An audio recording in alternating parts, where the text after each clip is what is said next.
Back to the Shack and First Down Buffalo pregame show. I'm joined by radio analyst, podcaster, author, damn good golfer, husband, dad, all around great guy, one of the favorites of Buffalo. My good friend Eric Wood joins us here on the show. Eric, how you doing, buddy?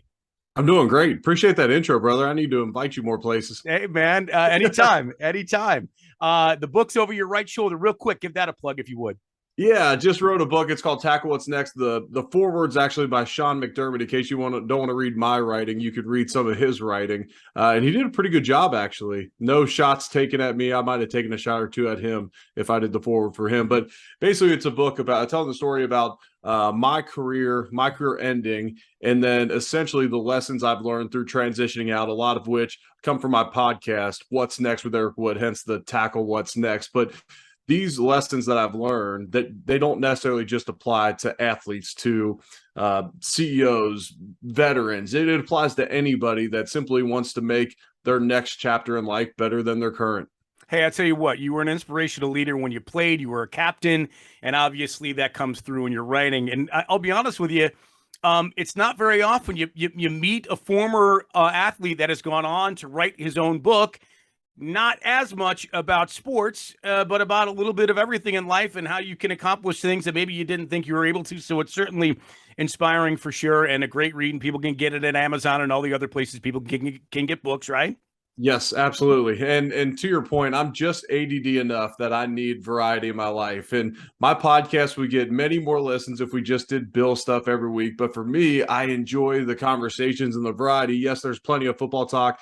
Last week it was Channing Crowder, former Miami linebacker. We talked about talking trash to each other when we played against them back in 09 and 10. I played against Crowder, but we talk about life and transitions and everything else. I just feel like, man, you could learn so much from everyone in life, and because of that, I love passing on those lessons. No doubt.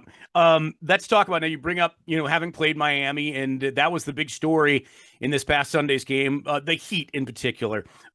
You were there on Sunday. You experienced it firsthand, and obviously you've been on that field in South Florida many, many times and played in hot, humid conditions. What was it like this past Sunday for the guys on the field?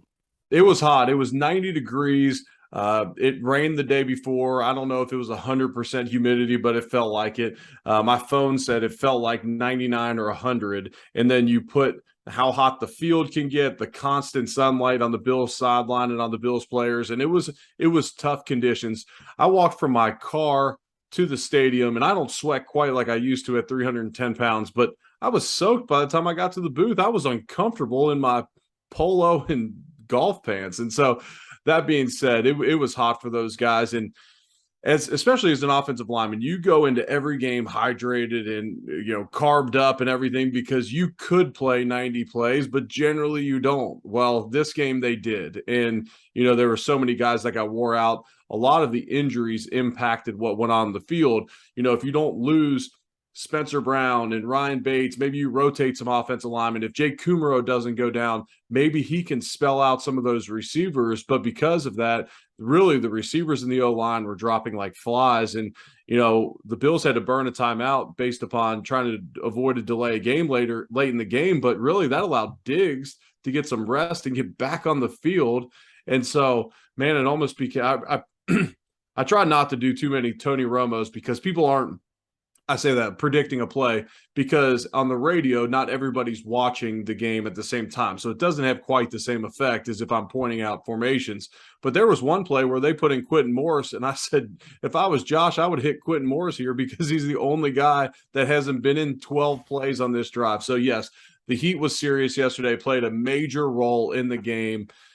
And hopefully come December, I believe 18th, Miami gets a taste of some Buffalo weather. Talk about those injuries, though. I mean, they went into the game banged up with a brand new secondary, and then I think they were down 11 guys at one point.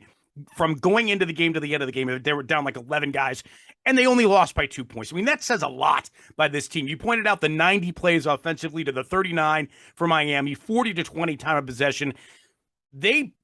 I hate to use the phrase, but they kind of beat themselves, right? I mean, they had so many points left on the field that they probably should have had in the end, and they should have won by maybe as many as 2 touchdowns, knowing that.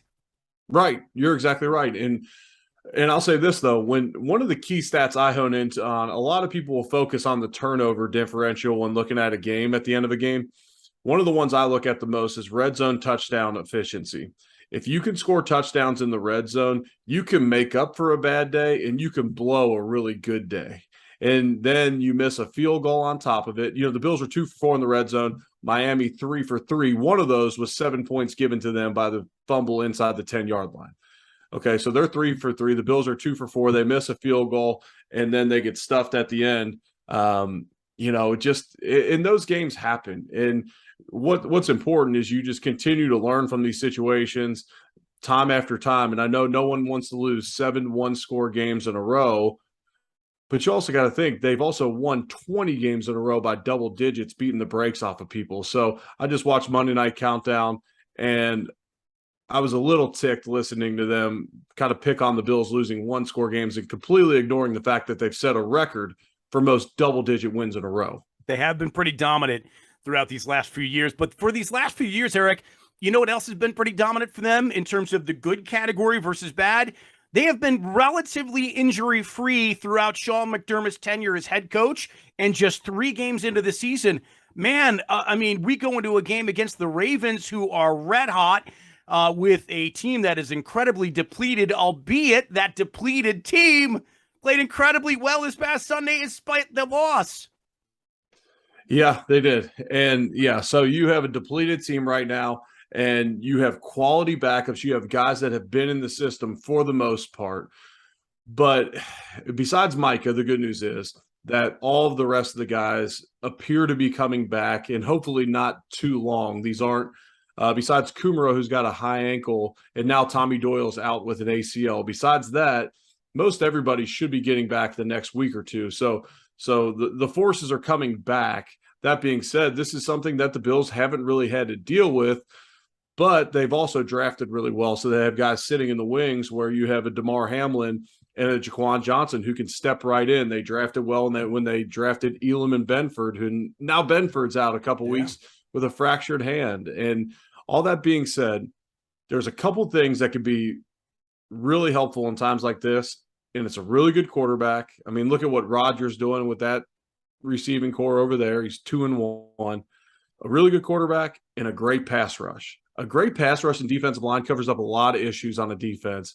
And the better that defensive line can play, hopefully he can help out that young secondary. I want to get to the Ravens in a second, but let's talk a little bit about, and I know there's been a ton made about, you know, the last play and the offensive coordinator and Dorsey in the booth. And I know you tweeted, I'd play for that guy all day, every day, knowing his competitive nature and what happened in the booth happened. But, you know, if you speak to composure, that's probably not what you want to see. Josh tearing Wilkins' helmet off in the field, probably you don't want what you don't want to see. But how do you balance that, right? You want the composure, but you want the competitiveness. So how do you balance the two? I want guys, if I'm a coach, I want guys who I constantly have to pull the reins on, and not guys that I'm going to use a horse racing reference because I'm sitting here in Louisville, Kentucky. I want a horse that I have to pull the reins on as opposed to whip. I don't want guys that aren't competitive, that aren't feisty. And you know what? I don't think Josh Allen pulls that helmet off unprovoked. And but we always say it's the second guy who gets caught. That's right. It always is the second guy who gets caught in the NFL, even if the camera picks it up. And after the fact, as far as penalties goes, it's the second guy. And yeah, you're exactly right. Throw those hands up, and the other guy's going to get caught. But yeah, keeping your composure. And when I tweeted that about Ken Dorsey, I quoted it with the video, or I tweeted it with the video, and I'm referencing the video, and I'm sticking up for him in a sense that, yeah, I would play for that guy. I want him to have some passion. I also understand what type of person he is. I spent a lot of time with Ken on the road. He's a 6 a.m. workout guy like me for the road games. So I see him at the team hotel and all that. He's a guy that I have a ton of respect for, the way he calls plays, the way he prepares. So I'm giving him a little grace early in his tenure where he really wants to prove himself. He's filling in for the coach of an undefeated football team right now in New York, heading into Dallas tonight. We're recording this on a Monday. And so that being said, you know, he's got big shoes to fill, And you know what? I've made stupid mistakes and I've lost my temper plenty because I'm a hyper competitor. And you know what? I'll go to battle with that guy. And that's kind of the context of what I was saying. And I didn't have that. That doesn't fit in 160 characters. I appreciate that completely too. And listen, people lose their blank, if they have when they have that competitive spirit, and it happened, and it was caught on tape, and it's unfortunate because everybody said, "Well, it's going to be out there for, into eternity," basically on Twitter, and people that aren't even Bills fans, don't even know who the guy is, are going to actually use that and tweet it however they will. But again, Well, to your in that situation, you just own it, and then maybe right. people don't bug you as much in public because you just give them a little flinch and they think you're going to go nuts. That's hysterical. You mentioned Morris earlier in this conversation. How about the fact that the Bills used so many? Like Cook got a ton of touches. Kumaro had some big catches. You mentioned Morris. Moss had the big run down the sideline. Singletary was terrific in the pass game, and of course the rotational guys on both sides of the football. But the Bills went really, really, really deep into their roster, maybe because they needed to, because of the conditions. But regardless, those guys all performed. Yeah, they have a lot of weapons on offense, and we've seen them the last couple of weeks. Now, last week they were beating Tennessee so bad that some other guys got some looks as well. But Gabe Davis went down, Jake Kumaro, and McKenzie step up in his absence last week. And so the Bills have a lot of weapons on offense. Mike McDaniel's getting a lot of praise right now for his use of personnel and putting fullbacks outside and the use of motion. You know who else is doing that? Ken Dorsey. And they're using a lot of personnel in Buffalo now. People are used to seeing the Bills succeed on offense, so it's not as much of a surprise in 2022. And additionally, what Miami was giving a lot of credit for, and I think they deserved it, was perhaps a recipe for people if they're looking how to beat the Bills, and that was pressure. Would you agree? Well, that was the MO in 2020, and then Josh Allen became the best quarterback in the NFL against the blitz, and people just got torched going against the Bills, trying to pressure them over and over. I'll actually go back to 2019. That was the MO. And then everyone said, well, the Bills figured out the blitz in 2020 because it's quiet. There's no fans in the stands and they can talk to each other about how to defeat the blitz at the line. Then Josh was still one of the tops in the league last year against the blitz. I'd be really careful in a game where the Bills receivers don't have dead legs running cover zero too many times. They were running a lot of man blitzes, and you're going to get torched. You're playing with fire. Now, you didn't get exposed. We used to say that defensive coordinators call a lot of cover zero on the road because when you get torched at home, you get booed out of your stadium. When you do in the away stadium, at least they're cheering for their team. And so, it takes a lot of guts. But I'll say this. If you're playing against the Bills and you're completely outmanned and you figure you're going to get boat raced anyways, why not dial up some pressure if you can't get home with a four-man rush? But to your point, there were plenty of times when Josh eluded rush and either did something with his legs or dumped off to an open guy that took a play that was dead and made it into a 6 to 10 to 12-yard gain. So, it looked like there was a lot of pressure a lot of the time. But Josh is such an exceptional athlete, and he's so smart in his fifth year that he was able to, on many occasions, notice and know it was coming and avoid it and make big plays that way. Yeah, I think in the first half, I saw this tweeted. I don't do these stats in game myself. It'd be very difficult. But I saw someone tweet in the first half. The next gen stat said that Josh against the blitz was 11 for 12 for 2 touchdowns. Now there was 2 sacks as well. One was a fumble. And so that's the ultimate risk reward.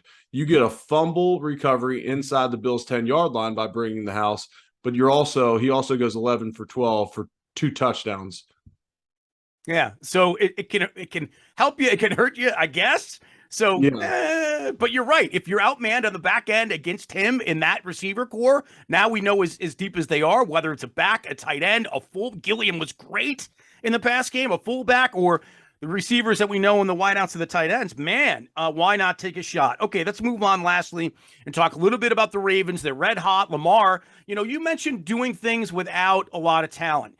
Lamar's got Bateman and Duvernay, and I mean, they're not star power Pro Bowlers. Maybe they have the potential someday. Yes, they have Mark Andrews. maybe the best tight end in football. I know Kelsey's obviously out there too, but Andrews, I think, led the league, if I'm not mistaken, in catches for a tight end a year ago. The guy's phenomenal and having a great year. But Lamar is back, and of course, you being a Louisville guy, you can't root against him. You can't root for him this week coming up, my man. No, I won't be. I'll take a shootout win by Josh Allen and the Bills. And the only reason I say that and not fully root against him is because I want him to get paid. I think he's earned it of that quarterback class. I just feel like Josh has been paid, and now it's time for Lamar Jackson. Kyler Murray drafted the draft after him has already been paid. And I know Lamar's camp wants guarantees and this and that, and I get all that. I just worry that something would happen, and it's almost like a big brother. I used to train with those guys when I was in the offseason when Lamar was there. And so almost like a big brother, I care about him, and I want him to get paid and not get hurt. But even so, I still think even with an injury, he's proven to be such a great pocket passer now too. Now, I just get a kick out of how everyone assumed, well, he doesn't have a contract. He's not going to be running the ball as much this year. In the past 2 games, he's thrown for 3 touchdowns and rushed for 100 in each of them. And so to me, I love that he's still playing free and playing his brand of football. Well, and the Bills have had success against him. They have. They lost. They held him in check, but they lost to him. And that's when kind of the cover zero, we were talking earlier about the cover zero blitzes. They had some of these same faces with Marlon Humphrey and Peters on the outside. Peters then goes to Kansas City back, or he goes, what do you do? Kansas City to Baltimore to LA, back to Baltimore. You think he might have some, I don't want to say, maybe some issues when you bounce around like that. But anyways, really good corner in this league. But they have some of the same faces and whatnot from those teams, even a couple of years ago when they came in here in the playoffs. And we faced Lamar. We know how to play him. Yes, the Bills' defense will be considerably different. I mean, the defensive line will be completely different, and certainly defensive backfield will be completely different from what it was the last time they played. So that's important to note, right? It is important to know. And I always feel like teams play Lamar a little bit better the second time because you understand truly how fast he is. I mean, he will be, I don't want to speak out of turn, but likely the best athlete on the field. Speed, agility, athletic, like overall athleticism. You think of a Diggs, a McKenzie, those guys are super athletes as well. And so kind of like that, but he's carrying the ball. He has the potential to carry the ball every single play. And now he's developed into a really good passer as well. So extremely dangerous. You just think with some of these young guys that they'll have in the secondary who may have not seen him before, have not played against him, maybe you take the wrong angle the first time.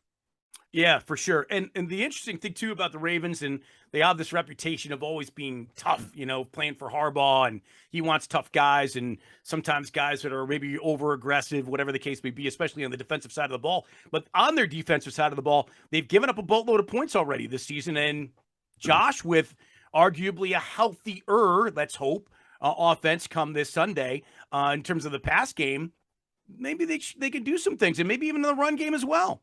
Yeah, I think so. And they've given up a ton of points. They have some injuries on their side of the ball as well. Young secondary. Tua was able to take advantage of some big plays in the secondary, taking advantage of some young guys getting out of position. You get out of position against Josh Allen, he's generally going to find those spots and take advantage of it. So hopefully that comes to fruition on Sunday, but it should be a good ball game between two of the AFC's best. What if the Bills are to fall again and it's a 2-game losing streak and, back-to-back road losses? And I mean, this team has shown over the years that they are extremely resilient. They can withstand, times when bad things happen to them. If they go 2-2, yes, they move into still, I mean, their first 7 games, 8 games, they have one of the toughest. They went into this knowing they were going to have one of the toughest schedules in the league. So I don't know if they were to lose on Sunday, you hit the panic button yet. No, I don't think the panic button will get hit this year. And I don't think it should with the quarterback you have. Right. And, you just have so much returning from really good football teams. You're 13 seconds away from being the Super Bowl favorite last year, heading to the AFC Championship game, hosting at home. You beat the brakes off of 2 teams to start the year this year. You're number 1. unanimously in all the power rankings, the betting favorite to win the Super Bowl, and you lose by 2 points with so many guys out in Miami and you make so many crucial mistakes. I mean, you drop one at Baltimore and that happens in this league. You play against good teams on the road. Now you got to defend your home and you got to pick up some AFC games and, hope that the Dolphins and the Ravens don't run the table, which I'd bet against as well. Yeah, for sure. I like the Bills' chances too, and I think a rebound is in store for them. And say what you want about losing and in the Heat and losing period to the Dolphins, who, I think people are getting enamored with them, but yet, I still think they have things to prove, right? I mean, yeah, they beat Baltimore, they beat Buffalo, but they did it in weeks 2 and 3. Let's see what they're like in weeks 12, 13, and 14, right? Yeah, absolutely. When the book's out longer on Mike McDaniel, Tua, and McDaniel's system, can they continue to progress throughout the season? Yeah, I think there's question marks still on Miami. They beat a New England team that's not very good. They do a 21-point comeback, which is incredible. It hadn't been done in so long, a 21-point fourth quarter comeback. It's great that they had that kind of fight to do that, but it took some blown coverages and some mistakes by the Ravens to do it, and then they get lucky to squeak one out last week. Yeah, you got to believe that the Ravens learned from that game last week, took care of the Patriots, and probably now are learning again going into this Buffalo game. It should be a great game, and we'll look forward to your radio call this Sunday. Eric Wood, radio analyst, podcaster. He's got the book right behind him, Tackle What's Next. He's got the What's Next podcast. He's everywhere. He's got to stay busy, and he always does. He's a great friend. We thank him for being on the show once again. Eric, thanks, man. I appreciate it. Yeah, thanks for having me, brother. You got it. The Mafia comes up.